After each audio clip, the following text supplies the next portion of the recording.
Caríssimos, então, primeira vez que eu faço esse tipo de apresentação, então para mim é uma experiência nova e por isso, provavelmente não ficará tão bom quanto gostaríamos. Com certeza, para mim seria muito melhor se vocês estivessem presentes aqui, porque afinal de contas, também a apresentação eu costumo fazer um pouco interativa, e dessa forma acaba sendo mais difícil. Enfim, então vamos falar aqui sobre a certeza da fé, e para isso precisamos primeiro entender o que é a fé, e também precisamos entender o que é certeza. Apesar de serem dois termos que estamos acostumados, a gente vai tentar dar uma certa formalidade, a gente vai dar uma certa fundamentação filosófica. Não tão profunda, afinal de contas, por exemplo, só teoria do conhecimento, você poderia fazer um curso inteiro, sobre isso. Mas, enfim, vamos ver o que é possível nesse tempo que nós temos. Se eu perguntasse para vocês o que é a fé, eu acredito que a maior parte das respostas seria na linha de que a fé é um sentimento religioso. Não exatamente com essas palavras, mas algo análogo.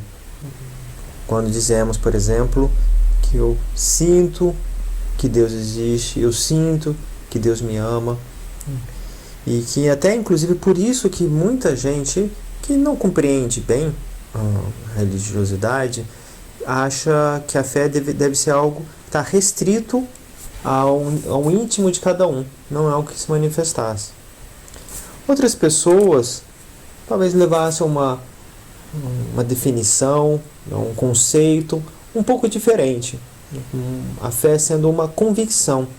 Quando dizemos que a fé é está relacionada a um sentimento, o sentimento é algo de fora para dentro, não é algo que a gente provoque, é algo que acontece conosco. Por exemplo, quando estamos tristes, não é que desejamos estar tristes. Na realidade, algo externo que nós percebemos. Quando eu falo externo, pode ser até inclusive uma imagem que a memória nos traz, que nos traz e nos leva a um estado de tristeza, por exemplo, quando lembramos das vezes da morte de alguém querido. Então, o sentimento, também, agora não vamos nos aprofundar nessa questão, mas os sentimentos são algo de fora para dentro. Já quando dizemos uma convicção, estaríamos relacionando a fé com a vontade, algo que muitas vezes também nos leva a agir. Quando dizemos que eu quero amar a Deus, de certa forma, isso está relacionado com a vontade. Então, muitas vezes também a gente pode acabar relacionando a fé com a vontade. Mas a fé, na realidade, ele está mais relacionada com o conhecimento. Por isso que dizemos também, por exemplo, inteligência iluminada pela fé. Então está relacionado com a inteligência. Na realidade, está relacionada com os três, mas ela está mais intimamente relacionada com o conhecimento. Que um conhecimento que também baseado em sentimentos, em convicções, mas um sentimento. Quando falamos sobre conhecimento, de certa forma, um conceito que vem imediatamente é da verdade, porque, em princípio, falando, o que nós conhecemos? É aquilo que, em princípio, é verdadeiro. E o que é a verdade? Essa pergunta já antiga, ela, de certa forma, poderíamos ter várias respostas diferentes, e se olharmos para também diferentes aspectos, poderíamos também ter várias nuances, mas aqui também não se trata de fazer um aprofundamento nesse sentido, um estudo da gnoseologia, que é a teoria do conhecimento, e que acaba aprofundando também no conceito da verdade. Mas, basicamente, podemos dizer que a verdade diz respeito a uma conformidade com a realidade. Se eu digo, por exemplo, agora está chovendo aqui em Niterói, Essa afirmação ela vai ser verdadeira se a realidade indicar isto, ou seja, se de fato, na realidade, estiver chovendo. Caso contrário, essa afirmação ela é falsa.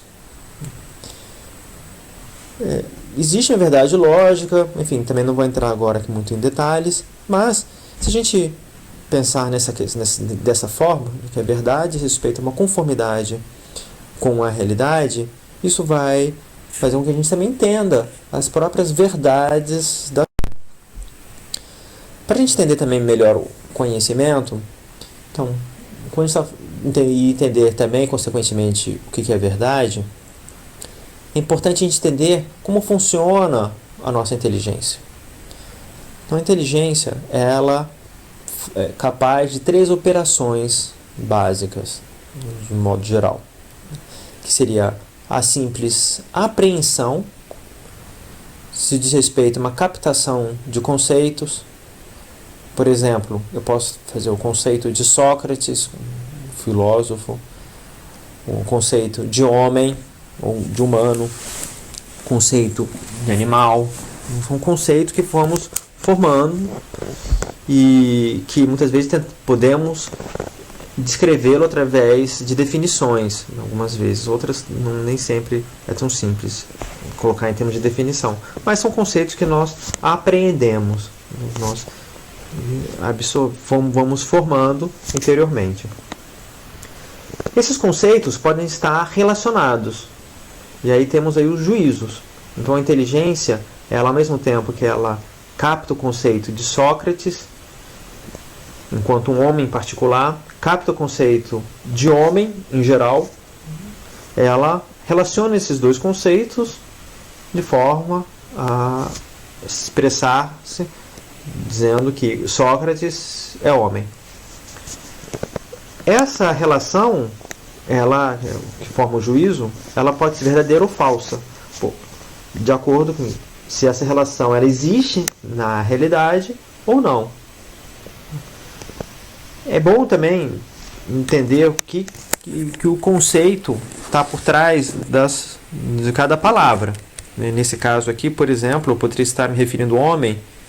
A palavra homem poderia estar se referindo a 2 conceitos um pouco distintos, ou até que um engloba o outro. Homem enquanto ser humano do sexo masculino, ou homem sendo humano, sinônimo de humano.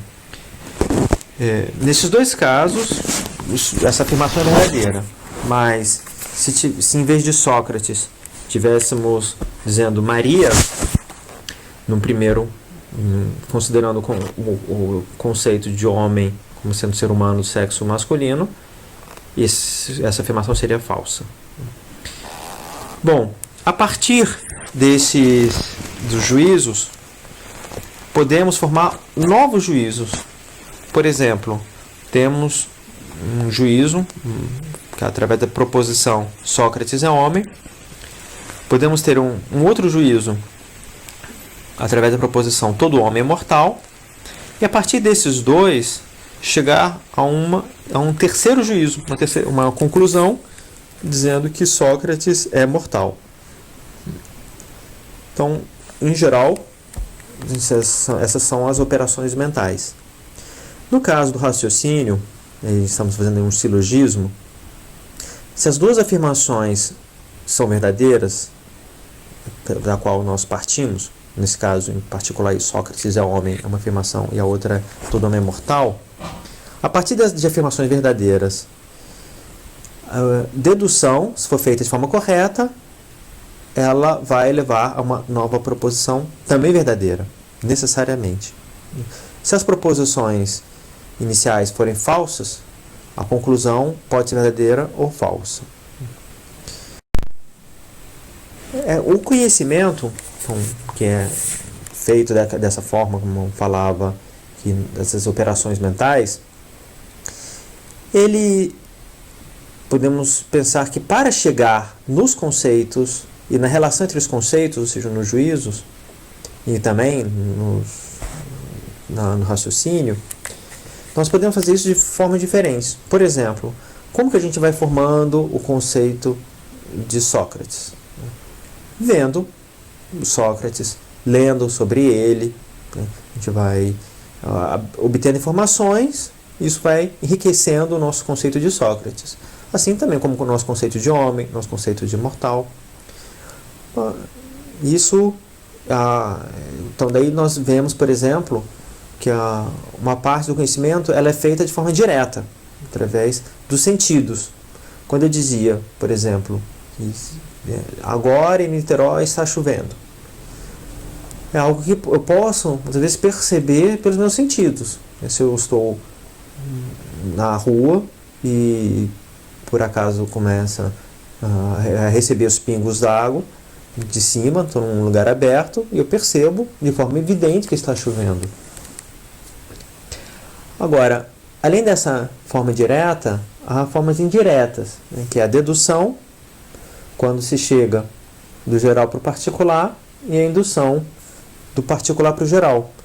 No caso anterior, no slide anterior, quando a gente falava que todo homem é mortal, nós fizemos uma relação de que, olhando para cada um dos homens, e chegamos à conclusão que ele é mortal.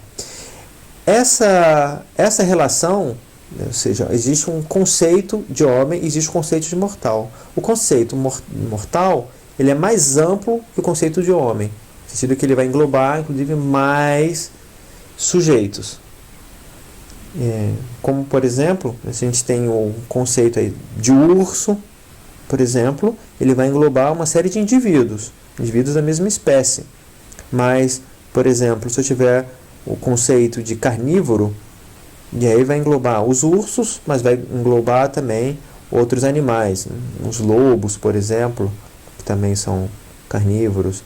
Assim como o conceito de animal, ele já vai englobar outros animais, outros indivíduos que eventualmente não são carnívoros, né? São herbívoros, por exemplo. Então a gente tem conceitos mais particulares, conceitos mais gerais. E então a indução ela vai do particular para o geral, né, olhando para indivíduos particulares e percebendo que eles têm uma propriedade mais geral. Então ele consegue encaixá-los num conjunto mais amplo. Já a dedução é o contrário. Quando chegamos à conclusão que Sócrates é mortal, nós pegamos um indivíduo que está no conjunto mais geral e damos uma característica mais particular.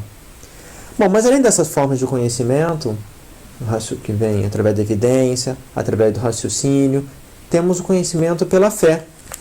E interessante que através da fé que vem a maior parte do nosso conhecimento. E muitas vezes nós não percebemos isso.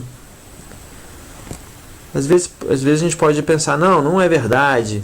A maior parte do meu conhecimento vem pelo raciocínio. Bom, basta ver. Por exemplo, quando a gente diz que agora tem um vírus por aí chamado coronavírus que está causando uma pandemia.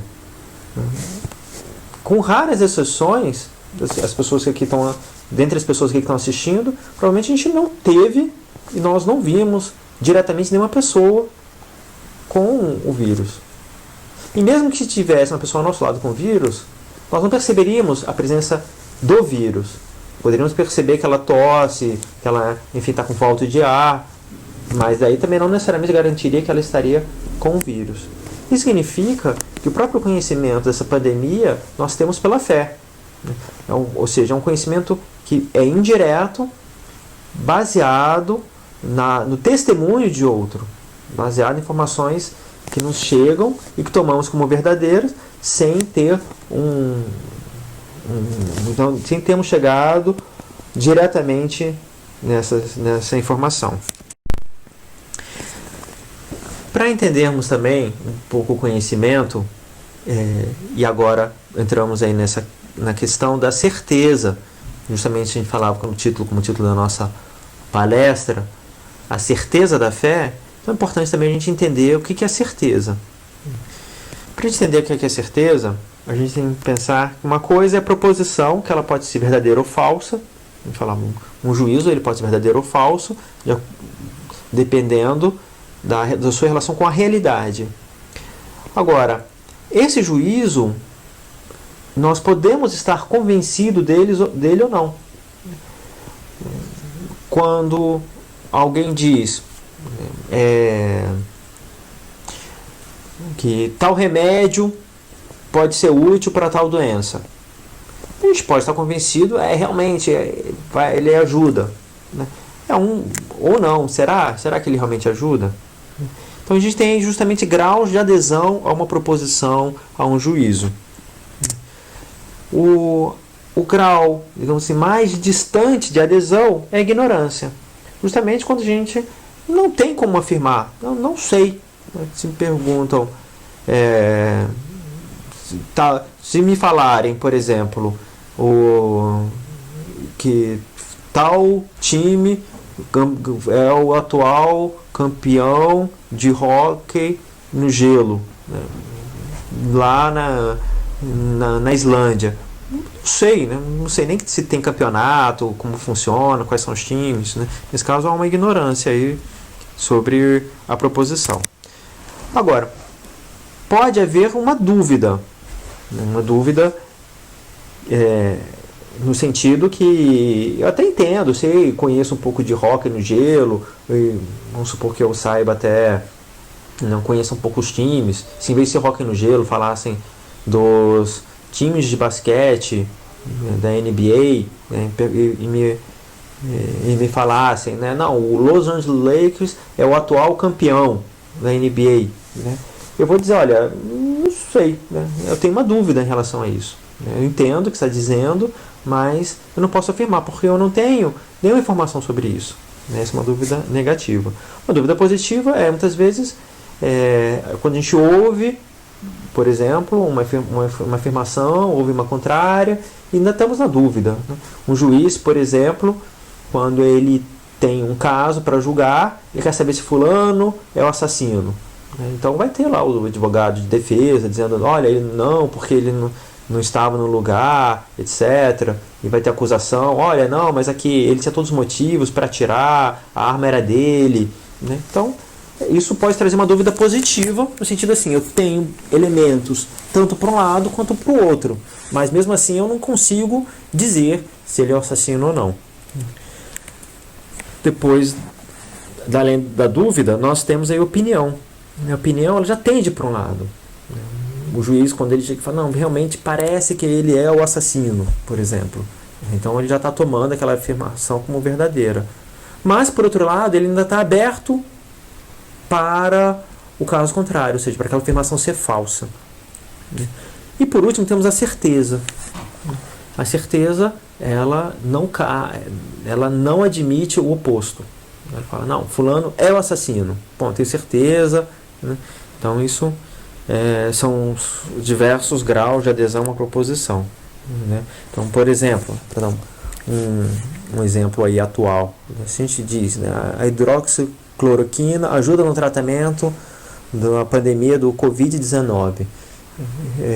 Uma afirmação, né, que provavelmente essa afirmação, se nos fizessem antes de 2020, a gente estaria em total ignorância. Por quê? Porque a gente não saberia nem o que é hidroxicloroquina e também não saberíamos o que é o Covid-19. Então, assim, essa afirmação para a gente não diria absolutamente nada, né? Então, haveria uma ignorância a respeito dessa proposição, né? Agora, à medida que a gente vai ouvindo falar, não, hidroxicloroquina é um remédio que ajuda para algumas doenças, né? E já vamos entendendo, não, o que é o Covid-19, né? Podemos ainda, apesar de conhecer os conceitos, não saber se eles realmente estão relacionados, né? Agora, à medida que a gente vai vendo notícias, né, não, teve um estudo em tal lugar que disse que 90% das pessoas foram curadas com esse remédio. Aí depois a gente lê outros estudos dizendo que ainda não há informações definitivas, né, porque na realidade o que acontece é que a gente viu que foi eficiente in vitro, mas não no caso de pacientes. Enfim, né, poderíamos ficar na dúvida, né, não dizer, olha, não sei ainda se é ou não. Por mais que eu já vi que em alguns casos ajuda, parece que outros não, enfim, né, ficaria um pouco na dúvida. E depois, né, de ver, às vezes ler, deixa eu estudar isso aqui, aí vai lá, ler o estudo que saiu na Nature, na Science, e ver lá os resultados, quantas pessoas receberam, né, lá o remédio, quantos não receberam, quantos ficaram curadas, né? Talvez a gente chegasse a alguma conclusão, né? E atualmente, talvez a gente tenha até uma opinião, mesmo sem ver nenhum estudo científico, né? O que acontece na realidade é que a maior parte das pessoas hoje em dia tem inclusive sobre esse assunto em particular, né? As pessoas têm uma opinião, né? Só que a opinião, infelizmente, não é baseada no estudo científico, mas em posições políticas. Mas enfim, isso também não vem ao caso aqui agora, né? Agora, provavelmente, se a gente realmente ficou doente e tomou o remédio, essa afirmação muito provavelmente vai dizer, olha, de fato, ajuda. Realmente, se a gente tivesse sido curado, né? Outra pessoa me disse, por exemplo, eu realmente não sabia, mas fulano de tal, né, estava doente, muito mal, tomou o remédio, né, e 2 dias depois já estava inteiro, né? Então, enfim, pelo menos para aquela pessoa, ela tem certeza, né? E o remédio ajuda, né? Ajuda, pelo menos em alguns casos, né? Bom, e a fé, onde é que entra nisso tudo, né? Porque quando eu falei, inclusive, que até o nosso conhecimento, inclusive sobre a pandemia, vem pela fé, né? Por quê? Porque a fé, existe uma fé humana, além da fé sobrenatural. Na realidade, a fé é tomar como verdade algo baseado no testemunho, um testemunho de outro. Ou seja, nós não chegamos naquela conclusão diretamente, não foi pela evidência, não foi através de um raciocínio nosso, né, que nós provamos ali um teorema e chegamos à conclusão, mas foi porque alguém disse. Alguém disse e eu falo, então de fato deve ser mesmo, né? Se dizem hoje, tem 20 mil casos, né, de coronavírus no Brasil, né? A gente fala, olha, a gente considera isso uma verdade, por quê? Porque a gente viu essa informação em vários meios de comunicação, a princípio ninguém está questionando esses dados, pelo menos talvez pelo menos em relação aos testes feitos, pode ser que tenha outros casos, né, ainda não notificados, mas em relação aos casos notificados, as pessoas não questionem e tomam aquilo ali como verdade. Então, para a gente tomar como verdade uma afirmação, seja ela uma afirmação humana ou uma afirmação sobrenatural, em geral, a gente tem que olhar para 3 aspectos. Vai ser baseada na autoridade de outro, né? Como eu falei, a fé é um conhecimento baseado na autoridade de outro. Então, a gente vai verificar, por exemplo, se a pessoa ela é capaz de conhecer aquilo. Ou depois, a gente vai ver também se aquilo ali é razoável. Se aquilo ali ela é factível. E depois também é importante que nós queiramos conhecer. É importante porque há uma adesão da vontade. Por mais que a fé ela é um conhecimento, mas ela é pautada ali na vontade. Então, quais são os obstáculos para a fé, né, para se tomar algo como verdadeiro? Então, né, há alguns obstáculos relativos à autoridade, relativos ao conteúdo apresentado, ou seja, ao que se está dizendo, e também é importante a gente ver também as disposições nossas para tomar aquilo ali como verdade. A relativa à autoridade, pensar que esse é o principal.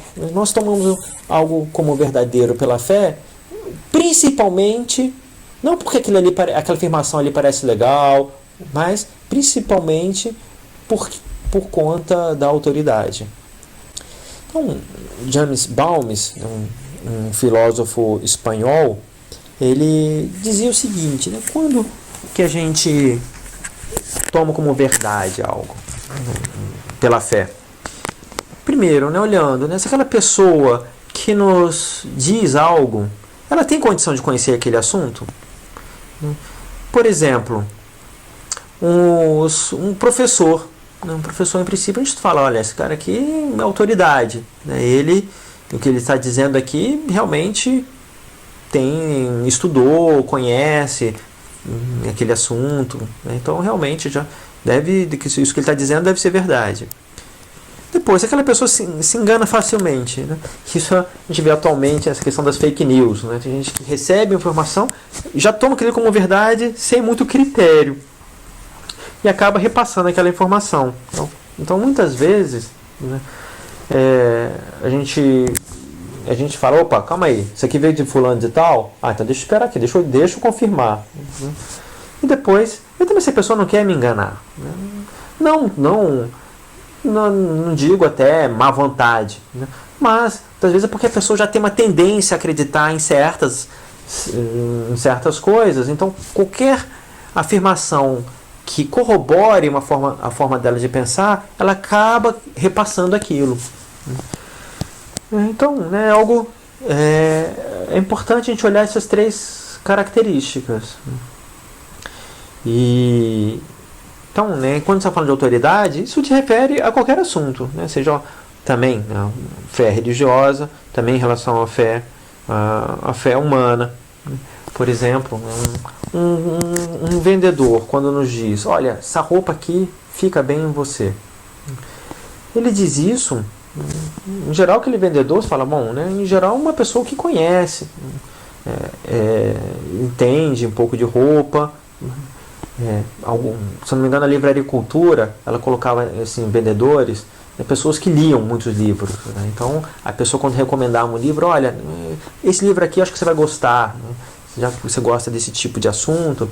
Então é uma pessoa que conhece, né? Conhece o assunto.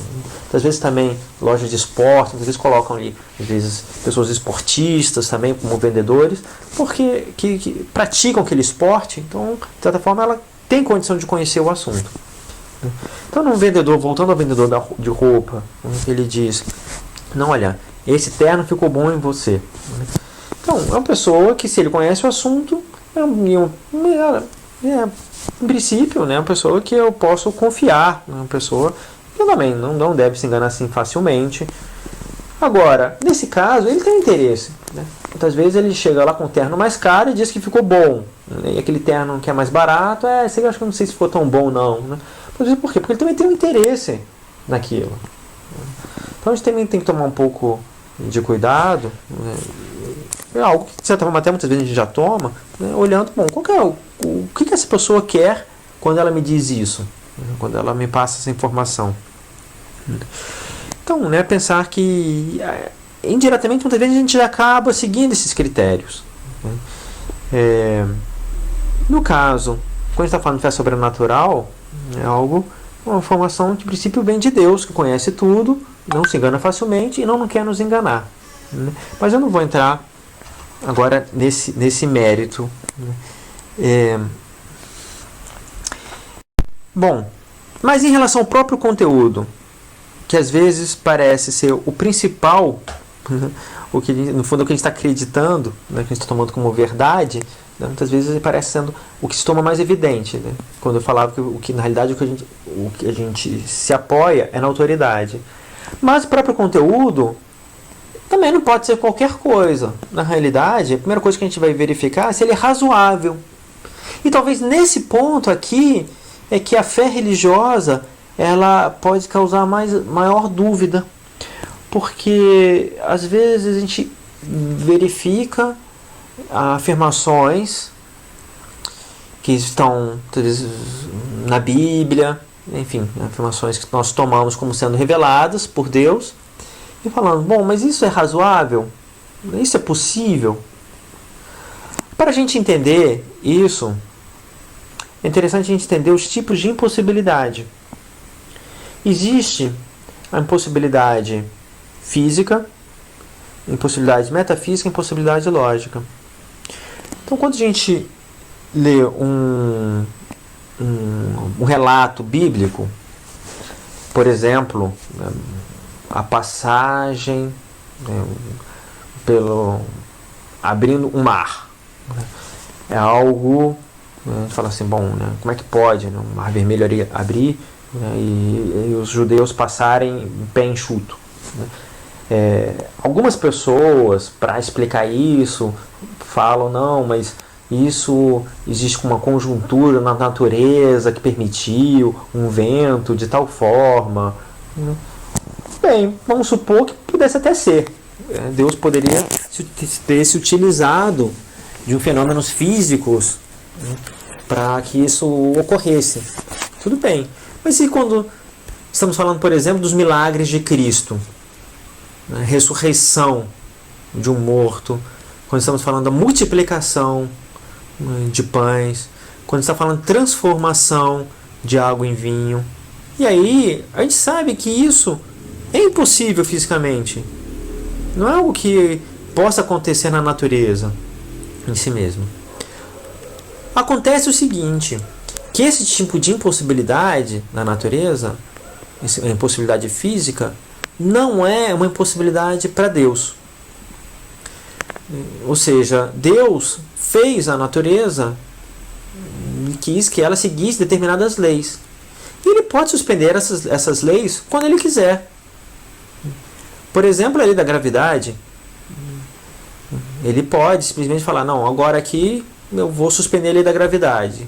E a pessoa não cai, fica flutuando, por exemplo. Enfim, Ele poderia alterar a natureza como Ele bem entender. Então, nesse sentido, os milagres não vão contra essa possibilidade que Deus tem. Então, justamente, às vezes mostram que houve uma necessidade de uma intervenção direta de Deus. Isso que não seria possível por si só. Há uma necessidade de Deus atuar ali direta ou indiretamente. Bom, é diferente, por exemplo, da possibilidade metafísica. Possibilidade metafísica é algo que não pode acontecer em si mesmo. Então, é algo que também, nesse sentido, seria impossível para Deus. Por exemplo, se a gente dissesse, Deus pode fazer uma pedra que Ele não consiga levantar? Não. Não, porque é algo que é impossível de ocorrer em si mesmo. Essa é uma possibilidade metafísica. Mas isso é uma possibilidade da realidade. Isso não é uma limitação de Deus. Então, há uma série de coisas que não poderiam acontecer, porque por conta do funcionamento da realidade. Então, Deus deixar de existir, por exemplo. Isso é uma impossibilidade metafísica. Outro tipo de impossibilidade é possibilidade lógica. Por exemplo, algo que fosse contra o princípio da não contradição. Uma coisa ser e não ser ao mesmo tempo, sob o mesmo aspecto. Então, por exemplo, ter um círculo, um quadrado, seria uma impossibilidade, aí no caso geométrica. Enfim, considerando uma geometria convencional, isso seria algo impossível. Em qualquer coisa que se contradissesse, então dizendo que algo estivesse vivo e morto, quando usando o conceito de vivo e morto sendo o mesmo, porque eu poderia dizer, por exemplo, fulano está vivo fisicamente, mas está morto espiritualmente. Aí, claro, estou usando o conceito com significados diferentes, e aí nesse caso uma contradição. Mas se eu estivesse usando o conceito da mesma forma, fulano está vivo e está morto, fisicamente, isso já não seria possível. E ao mesmo tempo, lógico, eu posso dizer, fulano está vivo, aí depois ele toma 3 tiros, agora eu digo, fulano está morto.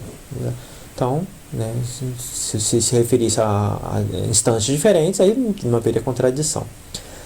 Mas, então também, lógico que o tipo de impossibilidade lógica também caberia, uma afirmação que ela fosse impossível do ponto de vista lógico, ela fosse uma contradição em si mesma, não é razoável, então ela nunca seria verdadeira.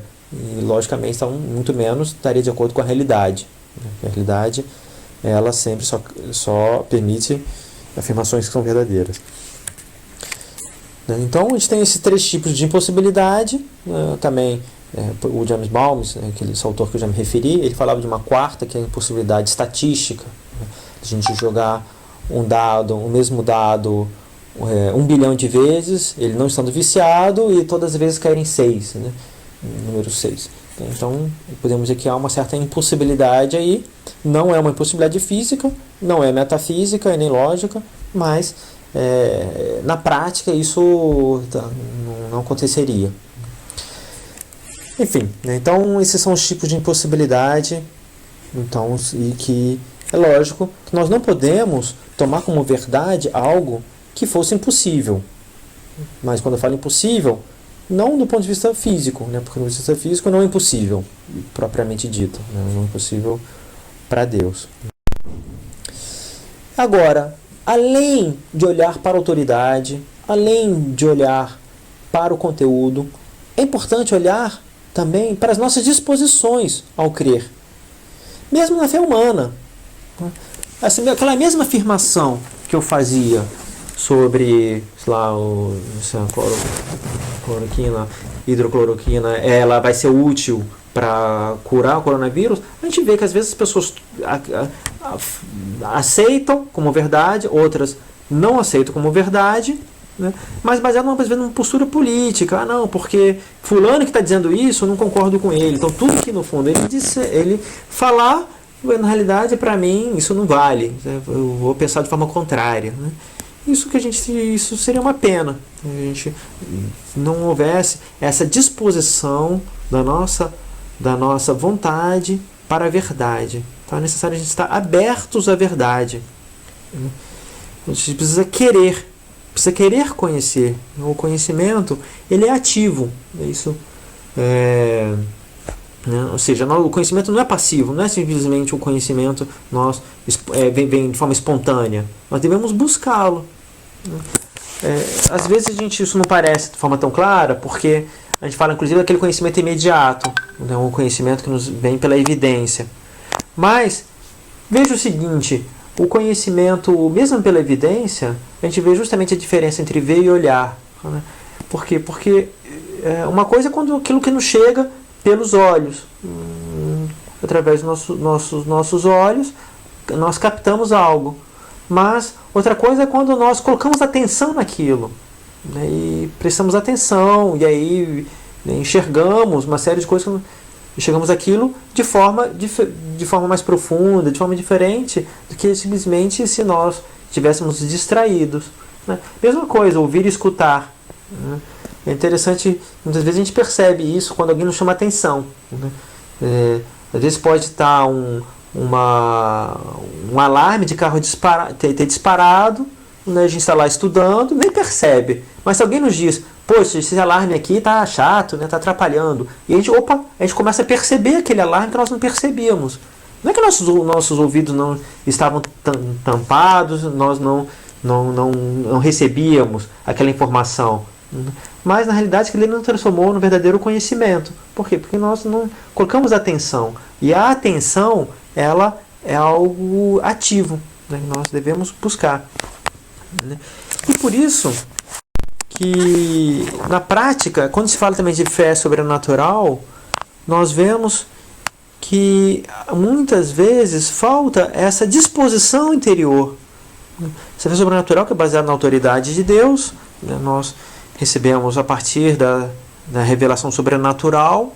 Então, Deus revela por palavras e por obras, né? Deus revelou pelos profetas, pelo Antigo Testamento, revelou principalmente através de Cristo, né? Isso, né, para um cristão, né? Ele toma isso como sendo Cristo, sendo o Verbo, né? Então a principal revelação de Deus. Mas Deus se revela também pelas obras, né? Ou seja, pela natureza, nós chegamos a Deus. E vemos que essa revelação de Deus há uma coerência interna, né? Então, em termos de autoridade, nós não tomamos dele como, olha, né, pela autoridade de Deus e de quem Deus dispõe. Agora, além disso, é razoável? A gente vê que é razoável, há uma coerência interna, né? É compatível com a revelação natural e com suas consequências, né? Digo, às vezes a gente fala, bom, mas existe um conflito entre a Sagrada Escritura e a ciência, né? Muitas vezes quando as pessoas colocam, por exemplo, o evolucionismo e o criacionismo, né? Se a gente entende bem os conceitos, né, a gente vê que não há uma incoerência, né? Se a gente entende o criacionismo como sendo, bom, Deus criou a natureza, Deus criou o homem, né, criou. Agora, e como ele criou? Pode ter sido através de uma cadeia evolutiva, ou seja, né, tá bom, criou primeiro lá as proteínas, que depois que dali formou lá os vírus, bactérias, depois as bactérias foram formando outros seres, enfim, um pouco mais sofisticados, e assim por diante, né? Tudo bem, isso não vai contra a revelação sobrenatural. Se foi assim, se foi diferente, olha, isso são coisas que não são incompatíveis. Então, né, pensar que é isso, né? A revelação só não pode conter possibilidade, ela pode conter possibilidade física, mas não pode conter uma impossibilidade metafísica ou lógica, né? Isso sim, né? Se chegasse, por exemplo, né, e falasse, não, porque Deus é infinito e não é infinito. Opa, como assim? Né? A não ser se a gente toma com conceitos diferentes. Né? Não, porque Jesus Cristo é imortal.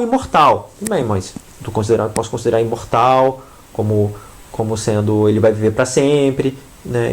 Imortal no sentido que ele passou pela morte, né? Então isso sim, né? Mas aí não é uma incompatibilidade, né? Não é uma contradição, né? Enfim, né? Então espero, né, que essas ideias, né, possam ajudar a gente entender um pouco mais a fé. Lembrando isso, né, que a fé ela é algo que podemos sempre aprofundar, podemos crescer. Ela pode levar a uma verdadeira certeza, ou seja, uma adesão das afirmações dadas pela fé, né, e que nós aderimos de forma incondicional. Agora, forma incondicional não é de forma irracional, né? São coisas diferentes, né? Não é fanatismo, né? A gente tomar, bom, eu acredito que Deus existe e eu acredito mais nisso, eu tomo isso como verdade. Quando eu falo eu acredito que Deus existe, eu tomo como verdade, né? Que dali sendo uma verdade maior do que praticamente saber se o mundo vai continuar amanhã, por exemplo, né? Enfim, né? Por isso que a gente vê os mártires dando a vida pela fé, né? Porque eu tomo aquilo como verdade, sabe? Olha, eu tenho certeza que existe o céu, né? É uma certeza né, que leva a entregar a minha vida, né? Então é nesse sentido, né, que é algo que a fé ela dá uma verdadeira certeza, né? Agora, para isso é importante que haja retidão de intenção, né? Ou seja, a pessoa ela esteja bem disposta. Não é que ela esteja condicionada a crer, não é isso. Mas ela deve buscar a verdade, né? Ir atrás das fontes.